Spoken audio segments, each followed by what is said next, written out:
আগামী 9 এপ্রিল অনুষ্ঠিত হতে চলছে অসম বিধানসভা নির্বাচন।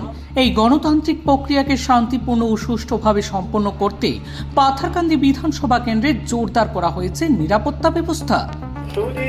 পাথারকান্দিবাসী আপামর জনসাধারণ গ্রহণ করুন পুলিশের পক্ষ থেকে আন্তরিক নির্বাচনের দিন ভোটাররা যাতে সুষ্ঠু কোনো ভয়ভীতি প্রদর্শন বা প্ররোচনার শিকার না হয় এবং নির্ভয়ে যেতে ভোট কেন্দ্রে গিয়ে নিজের ভোটাধিকার প্রয়োগ করতে পারেন, সেই বার্তা দিতেই সোমবার পাথারকান্দির প্রধান সড়কগুলোতে বিশাল ফ্ল্যাগ মার্চ করল শ্রীভূমি জেলা পুলিশ ও কেন্দ্রীয় বাহিনী।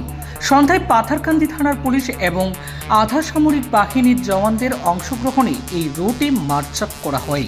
শ্রীভূমি জেলা পুলিশের উচ্চপদস্থ আধিকারিকদের নেতৃত্বে বাহিনীর সদস্যরা পাথারকান্দি বাজার, বিভিন্ন সংবেদনশীল এলাকা এবং প্রত্যন্ত গ্রামগুলোর অলি-গলি প্রদক্ষিণ করেন।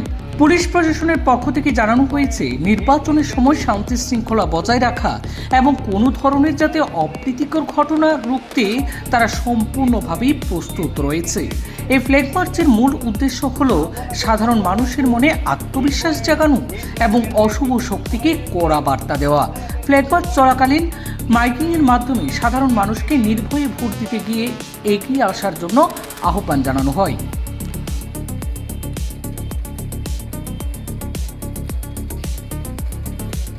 একই সঙ্গে সতর্ক করে দেওয়া হয় যে নির্বাচনের দিন যদি কেউ ভোটারদের প্রভাবিত করার চেষ্টা করে বা আইন শৃঙ্খলা ভঙ্গের ঘটানোর চেষ্টা করে, তবে তাদের বিরুদ্ধে কঠোর আইনি ব্যবস্থা নেওয়া হবে প্রশাসনের তরফে।